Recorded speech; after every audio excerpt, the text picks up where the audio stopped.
Before I demonstrate what we're going to be doing, I want to give a brief explanation of what our expectations are around doorways. First and foremost, what I'm looking for the dog is, in general, what I call politeness. And what I mean by that more specifically is I don't want the dog being pushy, and it makes it a lot easier if I also request that the dog stays in a sit position while I open the door. What I mean by not being pushy is I don't want the dog crowding my space. So I like to have a little bit of breathing room around a door. So if I'm trying to open this door and I have a dog kind of in between me and the doorway, I find that to be a little bit rude. It would be no different than if I were coming to your home and you were trying to unlock your front door, and while you're trying to do that, I'm trying to push you out of the way so I can get in first, right? You would think that I was a pretty impolite human being if I did that. And so since we don't generally allow it from other people, we should try and create the same expectation from our dogs. So really what I'm looking for is that my dog gives me a little bit of room. I like him to be slightly behind me, and then I want him to be holding a sit position. And ideally, they're not, in that sort of drivey, pushy state of mind. If they are, we can just wait them out a little bit until they settle. One of the other key elements of this is once my dog is sitting, I want to make sure that my leash is nice and loose so I'm not holding them in position. And think back to when we first started the heel exercise, that we want at least that metal part of the leash coming down before the rest of the leash comes up to you.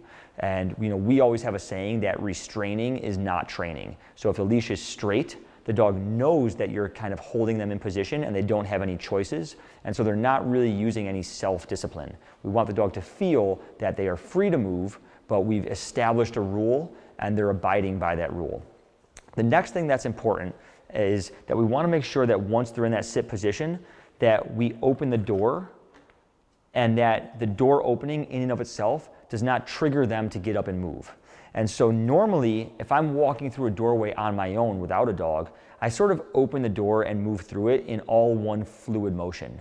But when I'm practicing with a dog, I always want to be testing them a little bit. And here, what I'm trying to do is test the dog to make sure that they're being patient and that they're waiting for my cue to walk through. So every time I'm going through a doorway with a dog, I get the dog in that nice, polite position where they're sitting. I open the door, but I don't move my feet, and I pause for a second to make sure the dog's being patient. As long as they're continuing to be patient, then I can walk through the doorway, and me walking through is their cue that they are allowed to follow. So a couple of things may happen within that practice. So one is, if when I go to reach for the door or when I actually open the door, my dog might start to come up out of that sit position. And if that happens, all you're going to do is simply say no or nope. And it doesn't have to be a very harsh tone, but just nope. And then add a little bit of that same upward leash pressure that we've already conditioned our dogs to understand. And we're going to hold the pressure until they go back into a sit position, and then a nice active release.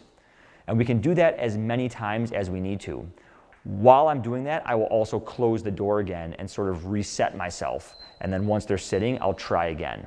And again, it doesn't matter if it takes 10 or 12 repetitions, I'll continue to do it until I can open that door fully without my dog passing through. Another thing that may happen is when your dog gets up, they might have been a little bit quick and now they're a little bit in front of you. And you might find that your space is a little bit congested. I find it can be very difficult and sometimes stressful for the dog if we just try and pull them back out of our space. So if you do find that in one of those repetitions your dog starts crowding you a bit, what I would recommend that you do is actually just make a quick loop around and reset your position. It's going to be a lot easier on you and a lot less stressful on your dog. Now once you've gotten that part good and the door is open and your dog's waiting patiently, the next step is that you take a step through and your dog has to follow. Ideally, the dog follows politely in that nice heel position that we've already started to teach. However, if when you open the door and start to walk through, your dog tries to bolt through, again, don't try and get really, really forceful there. Give a light correction to stop them, and then come back in, reset yourself, and do the whole thing again. So what you're going to want to do is make sure that your dog doesn't actually get through the doorway until they do it properly start to finish. The big mistake that I see people making there is if when they are walking through, their dog gets that little surge of energy and tries to bolt through, they correct the dog, but then they continue to go through and then continue to go on their walk. We really want our dogs practicing doing this the proper way from start to finish. So if on the way through the doorway, your dog gets a little bit intense or crazy, or you lose control a little, no worries, just come right back in, reset everything, and make sure you do it again, start to finish, and your dog learns to do it politely. Taking the time to do this now is going to pay off big time later on. So if in these early repetitions of practicing walking, if you only have a 15-minute window to practice and it takes you 12 out of those 15 minutes just to get through the doorway properly, I fully support that. Because if you do it now and your dog knows that you're going to be extremely patient, next time or later on, it's only going to take you 2 seconds. And if you let the dog be a little bit pushy about it now, and you sort of bend your rules now, you're going to be fighting it every single time. And so cumulatively, you're going to spend a lot more training time on this exercise if you don't address it early on. So really take the time to do it now, even if that means you're putting off the training of actually walking the dog.